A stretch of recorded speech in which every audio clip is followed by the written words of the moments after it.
Houve um tempo em que sentimentos como tristeza excessiva, pessimismo exagerado e até vontade de acabar com a própria vida eram matéria-prima para os poetas.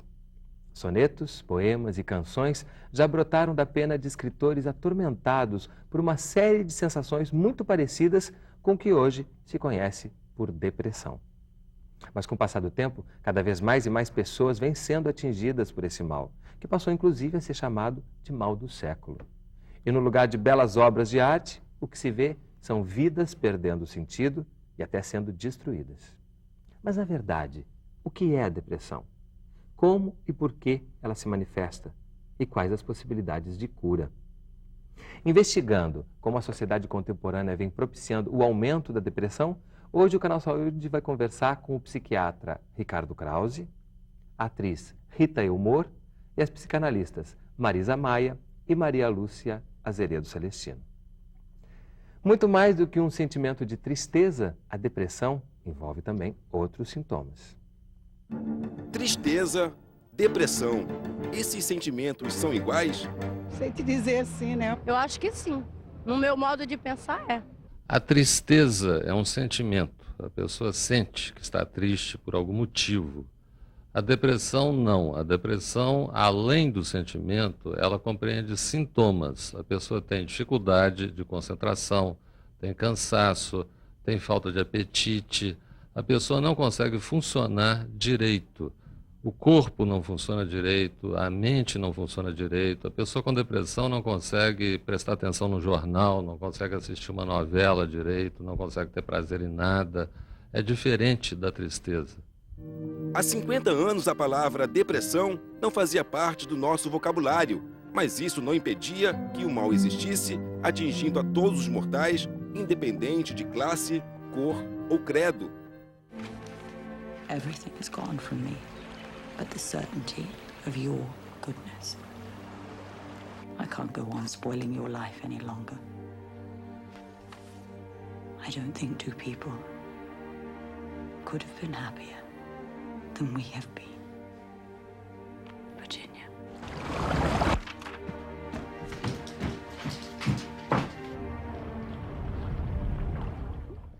Limitações físicas, problemas na família, perda de parentes e de amigos próximos são, em muitos casos, acontecimentos que geram a depressão. Minha mãe mora em São Paulo, já teve depressão já. Qual foi a causa? Por que ela ficou deprimida?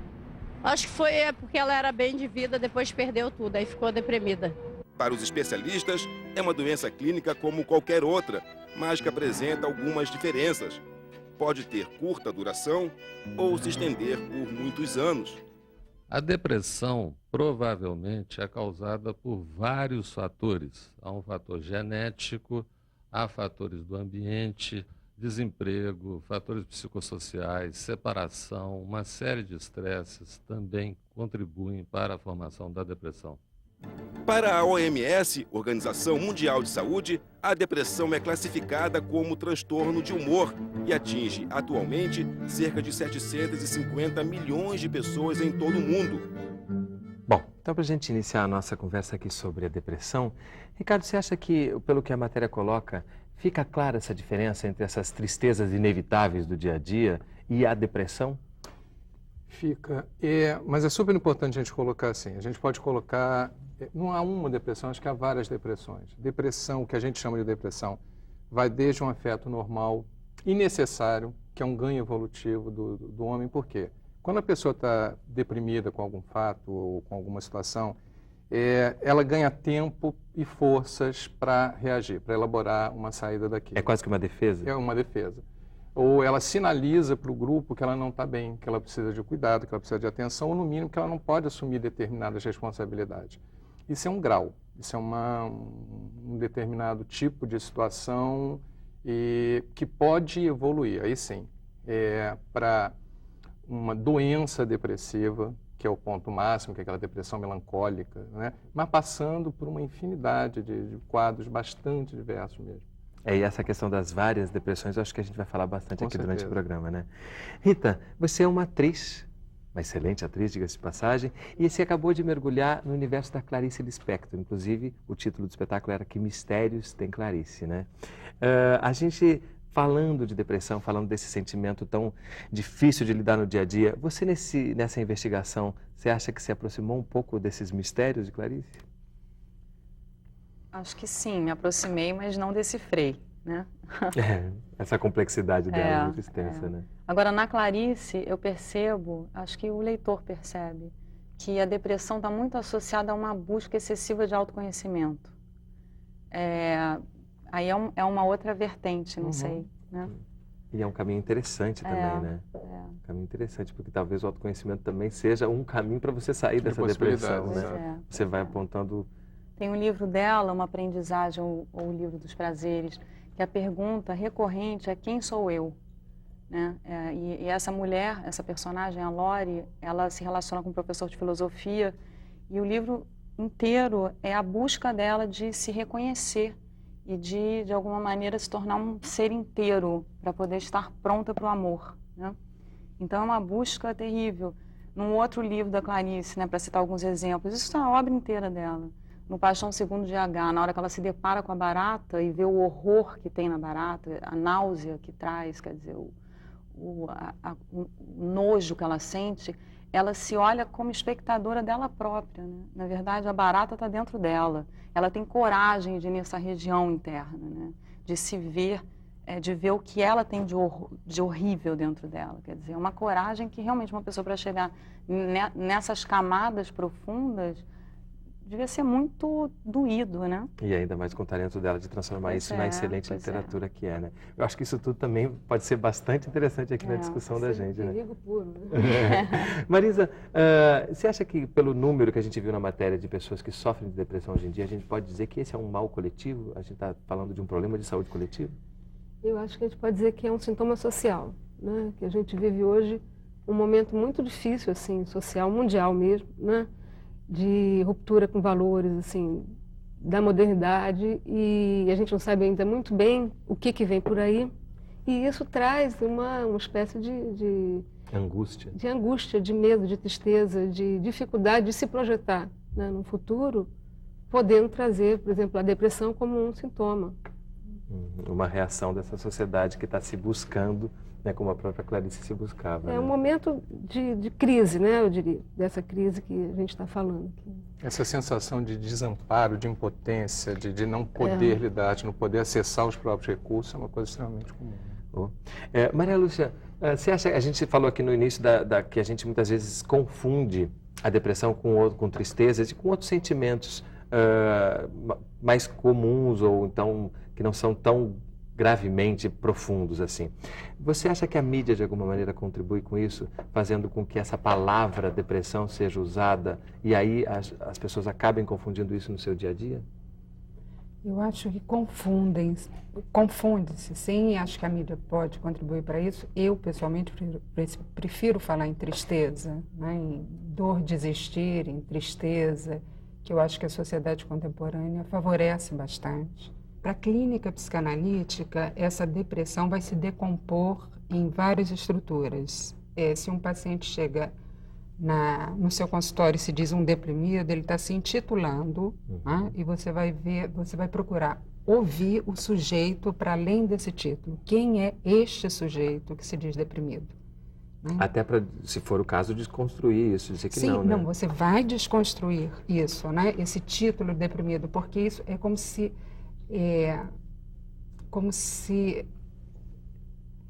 o colocasse numa generalização, né, onde não há singularidade dele, né? Quer dizer, a coisa única, né, que é o que você vai ouvir. Eu acho que o que a psicanálise vai fazer é uma escuta muito cuidadosa dessa singularidade do sujeito.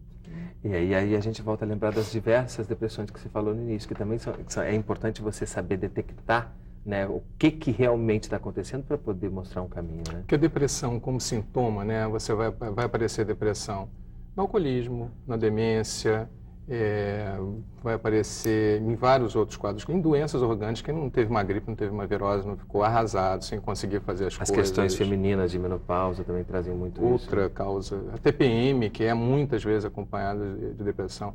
Agora, ou de uma tristeza exacerbada, de uma sensação de impotência enorme. O que a gente tem, que é a depressão como doença, é uma questão também de saúde pública, porque é a principal causa de afastamento do trabalho, de todas, incluindo todas as doenças da medicina, a depressão é a principal causa. E a OMS coloca que é a principal causa de anos perdidos sem qualidade de vida, é a depressão. Sendo que o trabalho é uma coisa importante para que você não se deprima, né? O trabalho tem uma função muito importante, né, para lidar com essa tristeza que é da vida, que é da existência. E de alguma forma é a primeira coisa, uma das coisas que você se afasta, né? É a primeira coisa que né? é afetada, né? Que se sente deprimido. Não, e eu acho que, paradoxalmente, né, o trabalho, o regime hoje de trabalho, como existe, né, também leva à depressão. Sim, dependendo do você trabalho. É obrigado a trabalhar num regime selvagem, né, e se isola dos vínculos da família, das possibilidades de lazer, de prazer, de revigoração da vitalidade, né? Muitas vezes você trabalha em certas profissões ou ofícios que não te dão prazer, né? E isso também, eu acho que deve ser massacrante, né? Falando de prazer de ofício, a gente volta aqui para a Rita, né? Que tem nesse mergulho na alma da Clarice e de outras personagens que talvez você tenha feito, você teve que visitar essa possibilidade de depressão que você poderia ter, essas suas profundidades. Acho Como que é que foi inevitável isso, assim? né? Acho que quando a gente entra em contato com personagens tão fortes, né? E tenta de alguma maneira ser um canal para transmitir aquilo para outras pessoas, eu acho que a qualidade do que você faz muda se você entra em contato de alguma maneira com essa experiência. Isso é assustador de alguma maneira? Quando você mergulha profundamente e percebe que alguns elementos dessa tristeza toda, depressão, estão aqui presentes também, só estão um pouco mais adormecidos, né? Acho que sim. Eu acho que depois fica assustador. Na hora que você está vivendo, você não tem muito essa consciência, né? Você vive isso. E muitas vezes cai. Eu, quando fiz a Clarice, eu fiz muito tempo a Clarice, né? E realmente eu mergulhei profundamente. Eu comecei a fazer análise nessa época, eu nunca tinha feito. E foi muito duro e muito interessante. Agora, depois que passou, quando eu olho, eu falo, nossa, mas assustador. Como é que eu pude, né? Assim, não sabia que eu ia chegar naquela região junto com ela, mas nem é perto da região que ela chegou, né? E é justamente nessas regiões que a gente vai se aprofundar um pouco mais no próximo bloco, porque a gente vai ouvir depoimentos de pessoas que passaram pela depressão. Não sai daí, a gente volta já.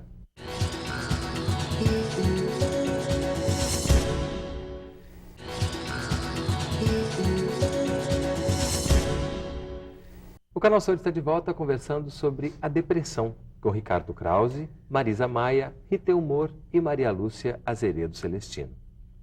Angústia e impotência. O universo da depressão através de depoimentos verdadeiros. Meu nome é Catarina, tenho 20 anos, sofro de depressão há mais ou menos 1 ano e meio. Na verdade é difícil dizer o que desencadeou essa doença. Culpa, insegurança, solidão, frustrações.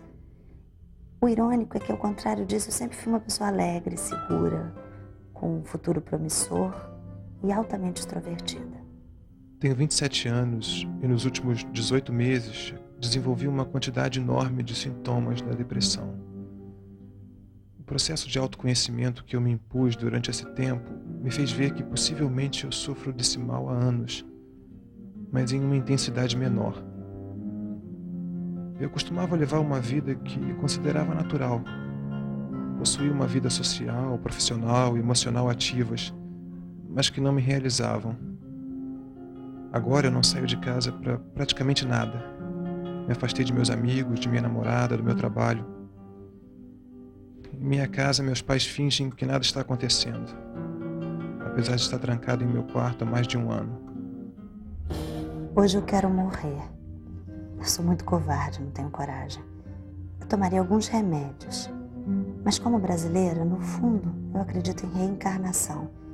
Eu li que se tirar minha vida, o que me espera é pior do que o que eu sinto. Não tenho mais esperança de melhora, de cura, nem penso mais nisso. Tô nessa há 4 anos. Meus filhos dizem que sou outra pessoa, não tenho mais alegria, não quero mais nada. Só morrer. Deitar na minha cama e não acordar mais.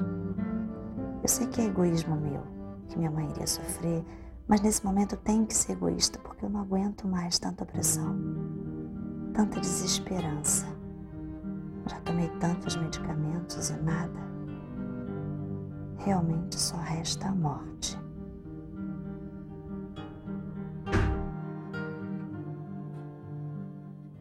Eu acho que aí a gente começa a ter uma dimensão da angústia que é esse momento de vida, né?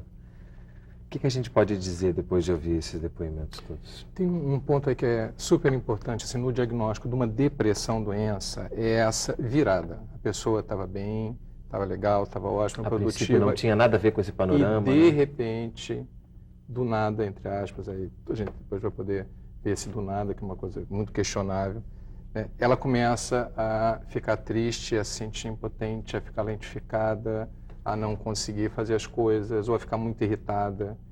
Isso tem um início muito cedo, às vezes. Você tem crianças depressivas. A criança deprimida não vai falar de angústias existenciais. Ela começa a não se dar bem na escola, recebe logo um diagnóstico de déficit de atenção, já começa logo a ser medicado para déficit de atenção e não resolve que ela está deprimida.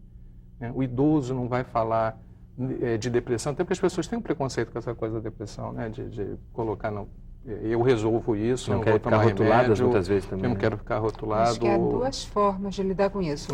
Algumas pessoas não falam sobre isso, outras falam repetidamente, não é sobre isso, eu estou deprimida, estou muito triste, nada dá certo, não é assim? Acho que há duas formas diferentes de se lidar com isso também. E as pessoas têm uma dificuldade aí num outro ponto da depressão, tem essa cultura, essa ideia de que você sempre tem que estar bem, que você não pode parar, que você não pode ter um dia que você não está legal. Essa é uma outra cobrança da sociedade, que você se frustra, que você perde, que você fica triste quando perde.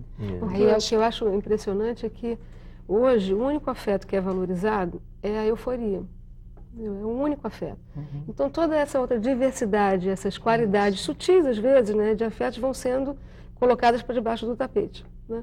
O que faz às vezes até que tem um desdobramento de depressão, porque uma tristeza que precisava ser vivida, um luto que precisava ser feito, não pode ser, então às vezes tem um desdobramento patológico, que necessariamente não precisaria ocorrer. Ou seja, há tristezas que são necessárias, né? Com certeza. Não se pode passar por cima delas porque elas... num terreno que eu acho bem interessante, o que eles estão citando, que é do ideal, né? O que é o ideal para essa cultura? Né? Não é ser triste, né? O ideal é o quê? Juventude, passarela, cabelos com mecha, não é isso? O ideal. Né? Então, eu acho que é uma cultura que exige muito e dá cada vez menos para as pessoas, para cada vez menos pessoas também. Né? O que ela dá é o que tem na prateleira para quem puder pagar, não é isso? Isso com certeza gera frustração. Muito né? rápido. Né? Muito rápido. Mas o ideal, eu acho que fica sendo uma coisa muito importante. A brecha que há entre você e o ideal. Né? O que você deveria ser e que você não é. Né? E com isso, como você acaba se afastando de você mesmo, né? Isso, e como você fica, de alguma forma, sem futuro na depressão. A Catarina fala disso, né? Eu tinha um futuro promissor, agora eu me sinto sem futuro. Na depressão, você não tem futuro. Né? Só tem um presente interminável sem futuro. E um presente angustiante, né? Tem uma coisa aí também a ser colocada. Esses quadros que apareceram são quadros, assim, muito claros de depressão. Tem aqueles outros quadros que não são considerados depressão e são. Tem um quadro chamado distimia, que é uma depressão leve, que traz um sofrimento absurdo para a pessoa, que a pessoa fica permanentemente mal-humorada, pessimista, não consegue fazer as coisas, tem uma autoestima lá embaixo, apática, reclamando de tudo é muito desagradável, as relações são todas comprometidas. Isso dura a vida inteira, né? Na psicanálise tem levantar essa questão como um caráter depressivo, né? Que ele era colocado como uma característica. Hoje o jovem sofre muito com a distimia, né? Com essa apatia, com essa falta de ânimo, de vontade, de perseverança, né?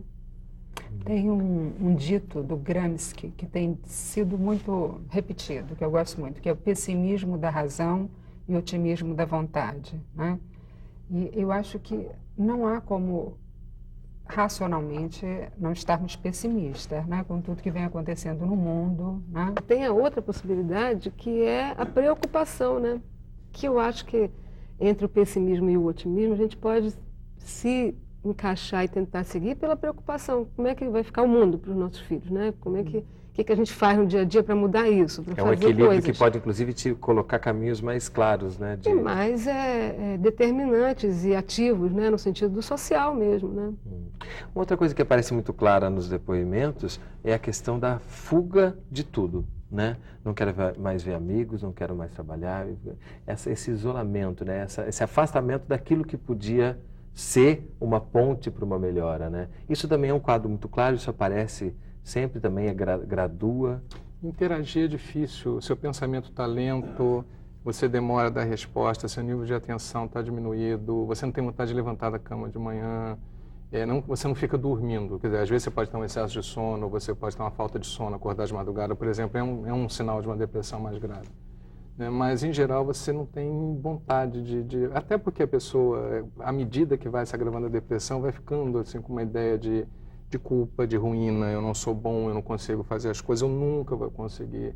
Até um ponto que ela chega a querer dar cabo de tudo. Houve um caso recente daquela pessoa que entrou numa depressão tão profunda, que ele mata a família inteira, né?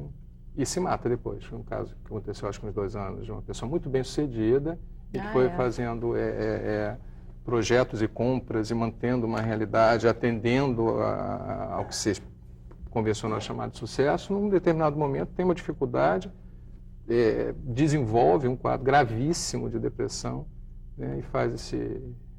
O sucesso dele era o sucesso padrão, né? O sucesso não padrão. tinha a ver com o sucesso pessoal do Agora, próprio pode ter uma sujeito. ambivalência na depressão, porque, por exemplo, vocês estavam falando do trabalho, né? Que o trabalho é bom porque a pessoa, no caso, enfim, mas aí eu fiquei pensando, determinados trabalhos, né, será que ele não distrai a pessoa da essência dela? E aí ela vive anos da vida distraída dela mesma, né? E em algum momento ela não tem contato com a essência Esses dela. não realizam, né? Esses são os trabalhos que não realizam a pessoa, né? E aí em algum momento essa pessoa que tem um trabalho que não favorece esse contato, cai em depressão. A vida, a sensação que me dá é que leva essa pessoa de uma maneira brutal a entrar em contato com a sua essência. E ela não veio se preparando para isso. E é um choque tremendo, porque são duas realidades, né? E em aposentadoria isso acontece muito também, né? Pois Você não tem mais aquilo, está na hora de olhar para si mesmo. Agora, isso é terrível, mas ao mesmo tempo não é bom? Quer dizer... O quê? Porque, por exemplo, a Clarice, através desses constantes estados, né, depressivos, ela conseguia transbordar essa sensação e essa tristeza no papel. E ela deixou para a gente uma obra fantástica, né? Temos vários artistas que conseguiram deixar trabalhos fantásticos por esse transbordamento desse estado, no caso. Então, eu acho que quando a pessoa consegue, de alguma maneira, produzir, né, em cima disso, ou de alguma maneira sair disso, ela vai sair totalmente diferente do que ela estava antes. A vida dela melhora, né? Quando você consegue, tem a Clarice, tem o Hemingway, tem a Virginia Woolf. E nem artistas também. Vamos pegar, sei lá, um executivo. Tem muitos casos assim de pessoas que passam por um processo depressivo e depois muda a vida. Vira um artesão. Acho complicado isso porque a recíproca não é verdadeira, entendeu? Nem todo deprimido vai ter uma produção qualquer na vida. Sobretudo que há o esvaziamento do poder criador. Então, provavelmente, essas pessoas já tinham um potencial criativo, né? E elas desenvolvem para além da depressão, entendeu? Porque tem a ideia muito romântica, né? Do romantismo mesmo, da tristeza existencial, da angústia existencial. Essa, sim, é criadora, é produtiva e tal. Agora, na depressão, tem um esvaziamento brutal de todas as possibilidades. Mas isso também é considerado depressão, né? Quando a gente pega os românticos, exatamente. é uma outra coisa. Isso é um ideal romântico. Isso, né? É um ideal uma romântico. pergunta, na verdade, que eu estava fazendo para vocês. Né? Essa dor de existir é muito presente nos românticos, né? É uma dor mesmo da própria existência, né? A dor do amor, né? A dor de não ser correspondido, né? E é importante viver a dor do existir, né? Quer dizer, é a partir da dor do existir que a gente vai produzindo. E eu acho assim, tem uma metáfora interessante, que é, você vai colocando véus na sua vida, né? Vai produzindo véus, e esses véus vão fazendo a manutenção da sua existência, da sua e dos outros que te cercam, enfim. Mas o deprimido, ele tira os véus. Por exemplo, a Ana Cristina César, né, uma poeta, ela fala que, tem uma frase dela que eu adoro, que ela fala, angústia é fala entupida. E ela se suicidou. né? E Novíssima. temos várias Psicanalista outras. perfeito, 33 né? anos. Você fala entupido, Pois é perfeito. E a obra É dela lindo. é muito forte, né? Assim, nesse sentido, né? Tem uma euforia e uma depressão ali o tempo inteiro, constante. E chega um momento que ela não aguenta, Não aguenta. e acaba com a própria vida, né? É muito incrível. Né? Pula da janela. Bom, no próximo bloco a gente vai começar a apontar caminhos para quem sofre de depressão. Não sai daí, a gente volta já.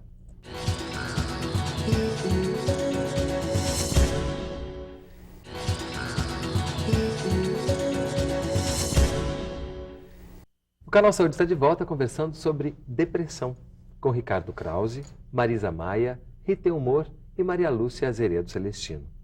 Antes da gente falar de caminhos, eu queria falar também um pouco sobre um aspecto que foi tocado nos depoimentos do bloco anterior, que a gente não aprofundou, que é a relação da família com aquela pessoa que sofre de depressão. No caso do exemplo, ele disse que os pais fingem que nada acontece, por mais que ele já esteja trancado há 1 ano dentro do quarto. Então a gente já começa a ver que há uma dificuldade muito grande mesmo das pessoas que estão em torno dessa pessoa que está com depressão. Né? Depressão incomoda muito o outro, né? E a família tenta lidar, ou como se não existisse, né? Ou então diz assim, não sai, vai namorar, vai para um shopping, vai trabalhar, vai fazer alguma coisa, né? Você não faz nada, fica aí. Tentar lidar A pessoa como não se entende o fosse nível, muito... a dimensão do sofrimento. Quando você trata, independente de qualquer coisa que você faça, em determinados casos de depressão, você tem que chamar a família para... porque muitas vezes a família é disfuncional e ela, não no quadro dele, que é um quadro marcadamente clínico, com determinadas características que depois a gente pode discutir, químicas e médicas nesse sentido. Mas, mesmo assim, mesmo quando você vai entrar com medicação, mesmo com tudo, se você não chamar essa família de alguma maneira, ou chamar concretamente, ou chamar essa família dentro de uma terapia para ver como é que essa pessoa está se colocando, é muito difícil tratar, porque senão vai voltar. Né? Se tiver falando, tá legal. tô lembrando de um programa que a gente fez sobre a ajuda que você busca nos Alcoólicos Anônimos, por exemplo, que passa Que muito acaba por aí sendo uma também, grande né? família, Você né? também tem que trazer o entorno para conseguir tratar, e também tem esse preconceito muitas vezes de não ver como doença. Né? Que eu acho que esse salto de ver aquela pessoa está doente e precisa de ajuda também é essencial para você conseguir apontar caminhos, né? Que muitas vezes... Não, que ele estava falando da recusa da família, né? Que é um mecanismo psíquico. Você recusa mesmo, você não vai ver aquela realidade que está ali para ser vista, porque aquilo mexe muito com você também internamente. Eu que estava falando dos véus, entendeu? Quer dizer, aquela pessoa tirou os véus importantes para viver e as pessoas em torno ficam com medo de que esses véus delas próprias sejam retirados. Bom, terapias, medicamentos, autoconhecimento. Quais são os caminhos para a cura da depressão? Parece que no meu caso a depressão é consequência de uma alteração química no meu cérebro. O único inconveniente é que teria que experimentar vários medicamentos. No ano passado eu tomei um deles. Foi impressionante.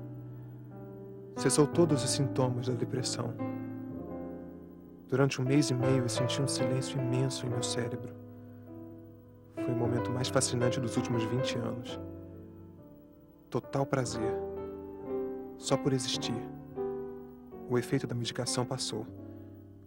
A impressão que eu tive é que nem o próprio médico entendeu o motivo, mas a partir daí eu me senti mais próximo da cura. Situação semelhante passou o ex-produtor cultural Luiz Henrique Silva de Araújo. O ano era o de 2001. Eu percebi que precisava de ajuda quando eu comecei a perceber que a minha vida estava meio fora do normal. Eu tinha muita dificuldade para trabalhar, não tinha nenhuma concentração, eu tinha muita coisa para escrever e sentava no computador e não conseguia fazer nada, nada saía da minha cabeça.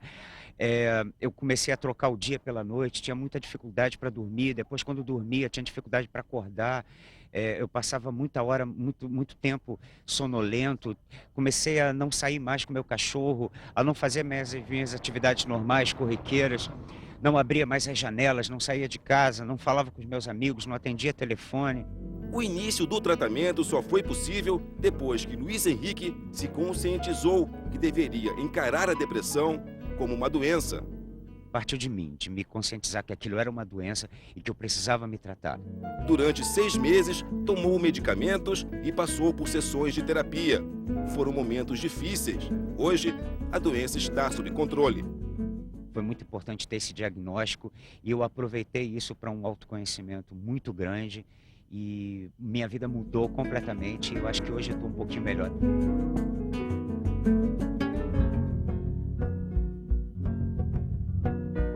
Por esses corredores existe luz no fim do túnel. O local é o IPUB. Aqui, qualquer pessoa pode ter acesso ao tratamento gratuito. No programa de ansiedade e depressão do Instituto de Psiquiatria da Universidade Federal do Rio de Janeiro, existe uma pequena triagem de pacientes para que os casos mais adequados sejam incluídos no programa de tratamento e de pesquisa. Mas é uma pequena triagem, quer dizer, o programa é acessível à absoluta maioria dos pacientes. O professor diz que a depressão é também consequência do estresse, do caos de uma cidade grande. Ele revela ainda que, de acordo com pesquisas, em 2020, ou seja, daqui a 16 anos, a depressão vai ser a segunda doença que mais vai afetar o ser humano. Só vai perder para as doenças cardiovasculares. Interessante que ele termina justamente ilustrando o que você falou aqui, né? Que é possível você transformar essa depressão, né, quando ela termina, é claro, num maior autoconhecimento, né? Você conseguir fazer daquilo algo produtivo para a vida posterior, né? Achei isso bem ilustrativo que você falou, né? Mas isso não acontece com todo mundo, né? Como é que a gente pode, ainda falando daquelas diversas depressões que você colocou aqui no início, como é que a gente pode apontar essas respostas, né? Vão ser tão diversas quanto as depressões que virão daí, né? Antigamente havia uma tentativa de se diferenciar a depressão com motivo e a depressão sem motivo, que antigamente chamada depressão neurótica, depressão psicótica ou endógena. Hoje em dia a gente sabe que não é bem assim, que não é assim. Você pode, por exemplo, no mercado brasileiro a gente tem 24 tipos diferentes de medicamentos antidepressivos. Cada um, vários com mecanismos de ação comum, outros com os objetivos, outros com outros.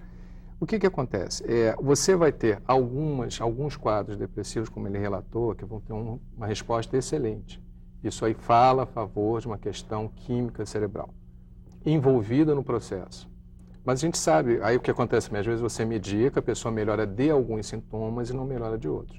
Aí vem a questão da tristeza e a necessidade de se fazer um tratamento acoplado de psicoterapia, ou psicanalítico, ou cognitivo, enfim, o caminho que a pessoa atacar pelas duas melhor, frentes, né? O medicamento e a terapia. Existem emergências psiquiátricas, que é o risco de suicídio, aquele estupor depressivo, aquela depressão mais grave, em que você vê um risco efetivo para a vida da pessoa, que você tem que entrar com medicação e, conforme o caso, se a pessoa não responde à medicação, hoje em dia, quer dizer, hoje em dia a gente retoma isso, a possibilidade do eletrochoque, que é uma questão muito discriminada, mas há situações que se você há situações que se você não usar, a pessoa morre mesmo. A pessoa não ingere remédio, não dá para dar injeção.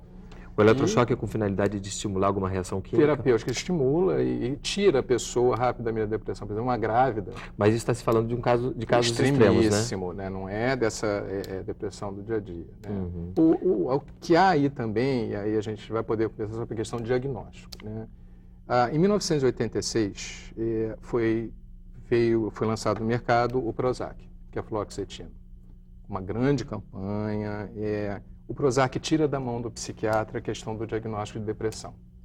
Hoje em dia, todo mundo passa fluoxetina para aquilo que a pessoa que está avaliando acha que é depressão. Ou fluoxetina ou algum outro antidepressivo.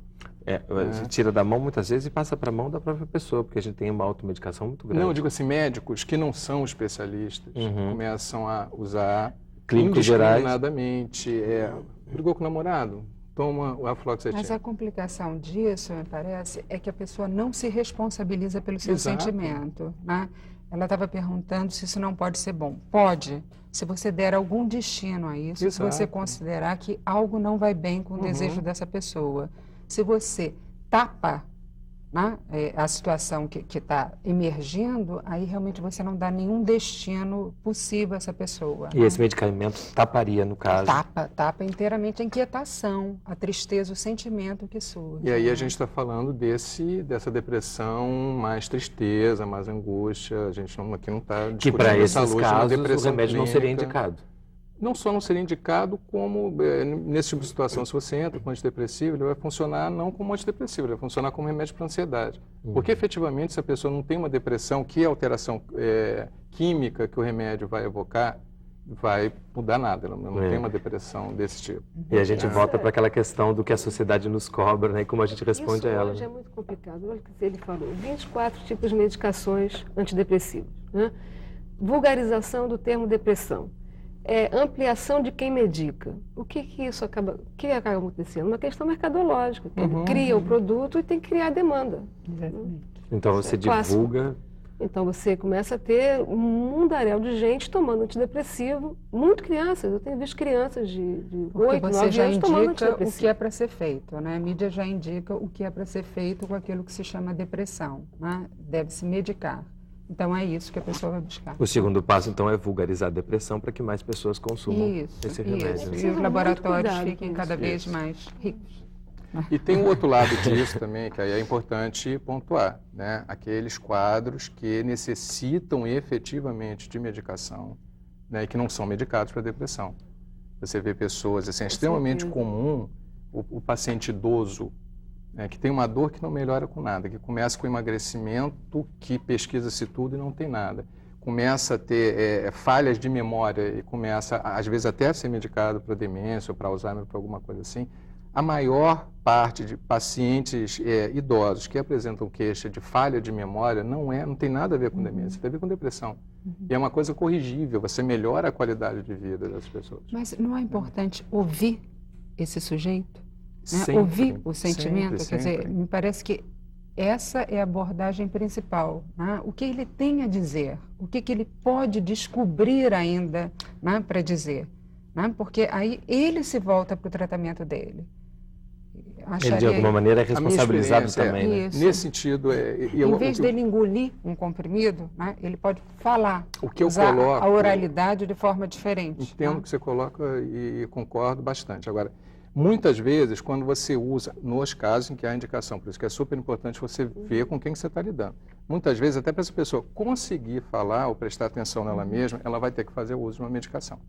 E aí você vê... Também tem que encontrar quem queira ouvir, né? E quem queira ouvir também, essa é uma outra situação. Tem que querer falar, principalmente. Analistas e de o primeiro ponto é querer falar. O trabalho está associado a isso. Mas para a pessoa que não que não tem como procurar uma pessoa, né, que não sabe não tem nem recursos para isso. Hoje em dia, eu acho que o grande mal da sociedade é esse, né? Ninguém mais se escuta, ninguém mais...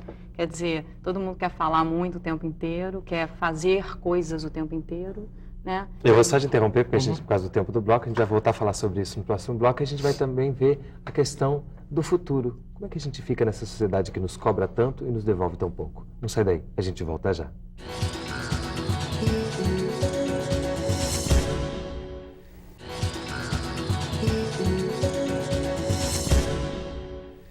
O Canal Saúde está de volta conversando sobre depressão com Ricardo Krause, Marisa Maia, Rita Elmore e Maria Lúcia Azeredo Celestino.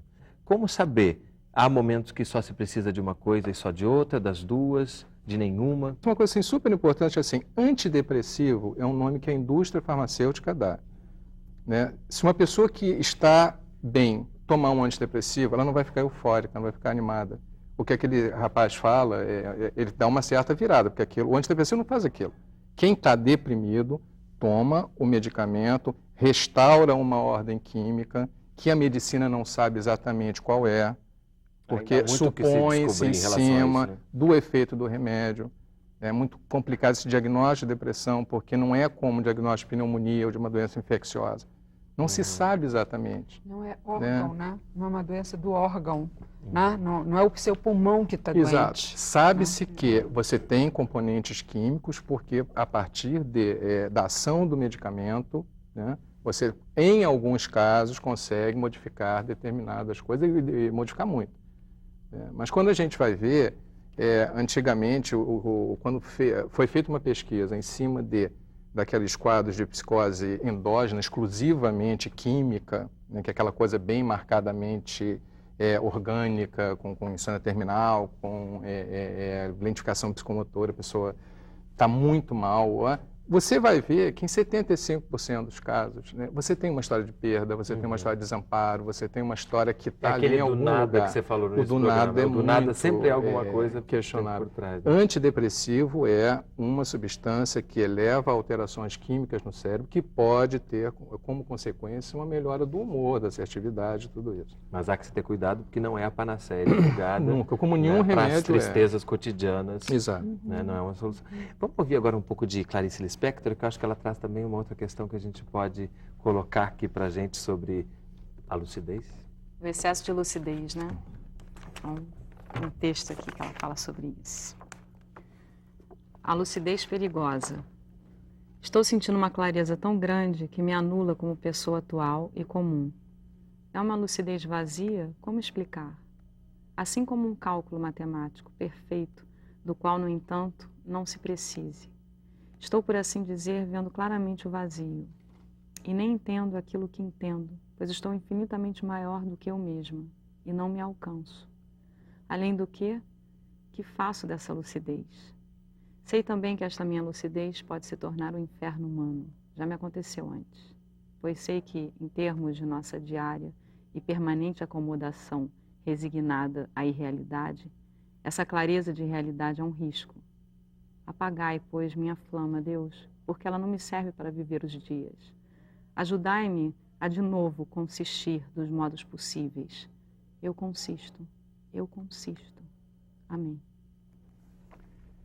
Eu me lembro direto dos véus que você estava falando, né? De como quando os véus retirados dessa lucidez...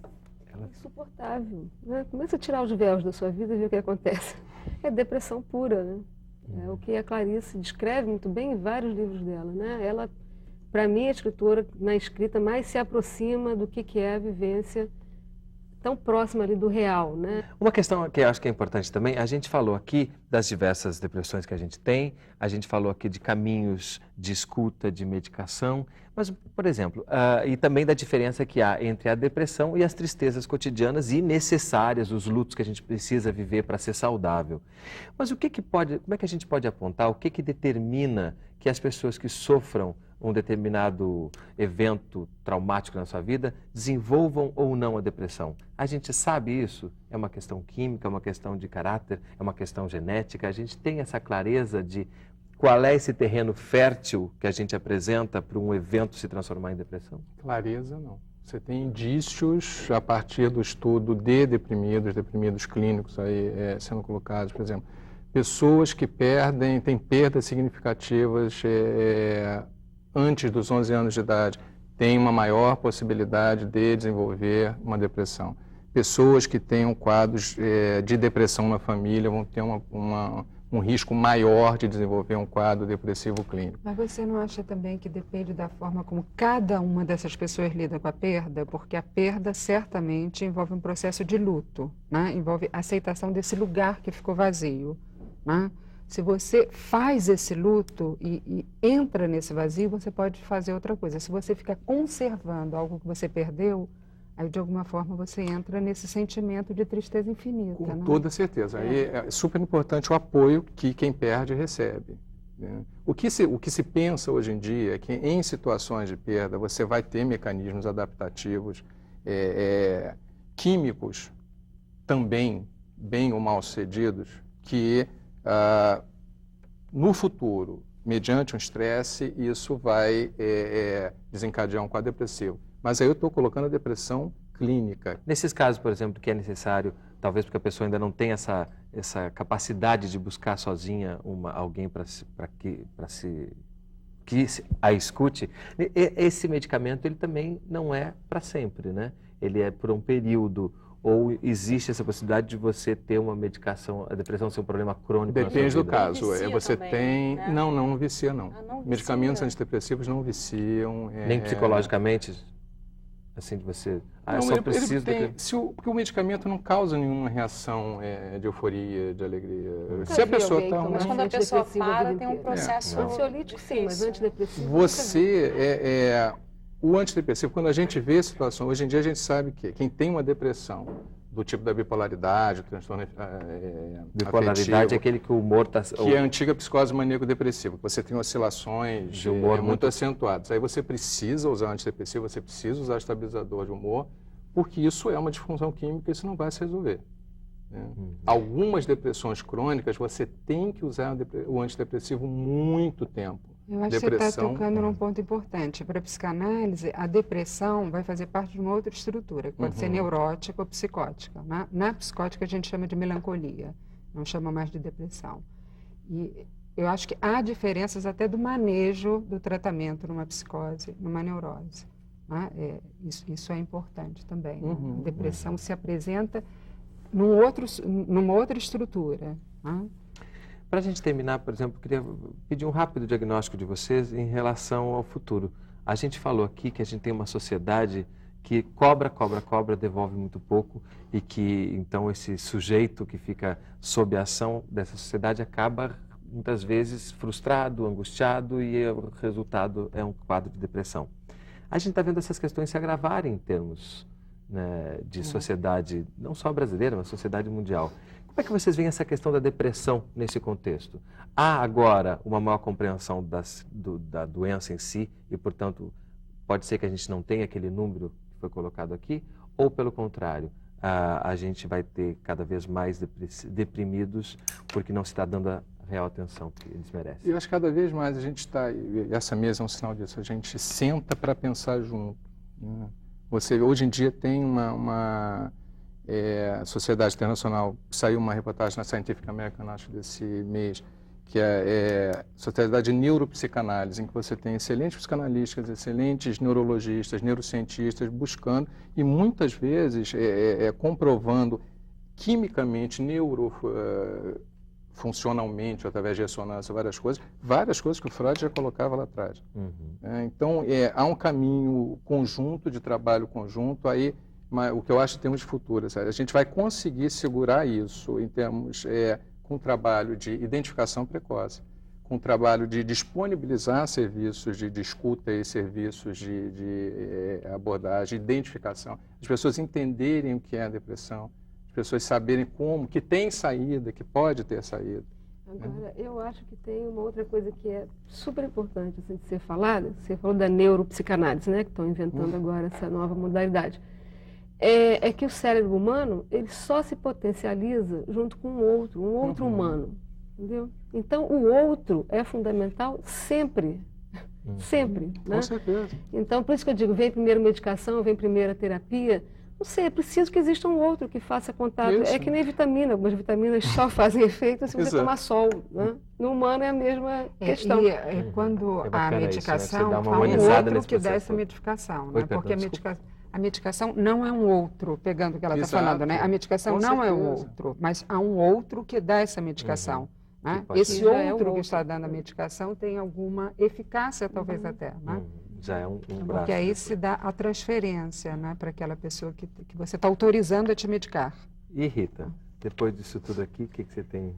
Eu sou muito pessimista para o futuro. Eu acho que, assim, observando esse momento de agora, que é o que eu tenho para observar, né, e o que ficou para trás também, que dá para fazer essa ponte, eu acho que a tendência é piorar. Eu acho que vão existir muitos deprimidos e se, de repente, as pessoas não se conscientizarem que tem que recriar um pouco o seu mundo, né? O seu próprio mundinho, né? Não pode deixar entrar tudo que estão querendo que entre, não pode querer entrar nessa ansiedade, consumir tudo que querem que a gente consuma, quer dizer, e é muito difícil fazer essa restrição.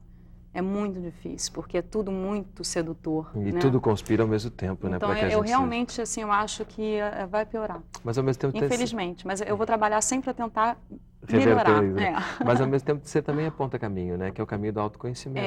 Exatamente. Que, aliado ao que a Marisa coloca das relações humanas, eu acho que a gente aqui aponta um caminho para a sociedade. Não, mesmo, o que eu estou falando, só para finalizar, assim, eu acho que vão existir muitos deprimidos, mas que isso vai ser necessário, né? É a minha teoria aqui que eu estou formulando. Mas que depois disso, acho que as pessoas vão renascer, né? Eu tenho essa esperança, entendeu? Que depois de um processo barra pesada, assim, de alguma maneira ela vai renascer das cinzas. Vai servir até para a percepção da necessidade desse renascimento, né? Eu acho que o conhecimento, não só o autoconhecimento, principalmente o autoconhecimento, o conhecimento de uma maneira geral do que é a depressão, do que são as depressões, vai possibilitar que a gente saiba como abordar, né? Sem preconceitos, nem pró-medicação, nem contra-medicação, nem pró-psicanálise, nem contra-psicanálise, nem pró-cognitivo, comportamental, nem contra... A gente pensar junto, né? Poder trabalhar junto. Maravilha.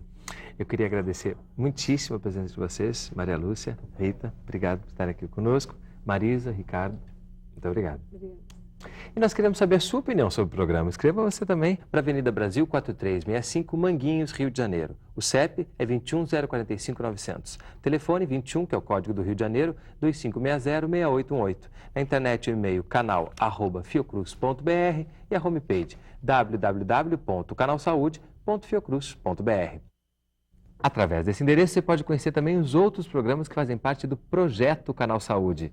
10 anos construindo cidadania. Sua opinião é muito importante para nós. E o Canal Saúde de hoje fica por aqui. Não perca o próximo programa sobre mais um assunto que tem tudo a ver com a sua saúde. Até lá!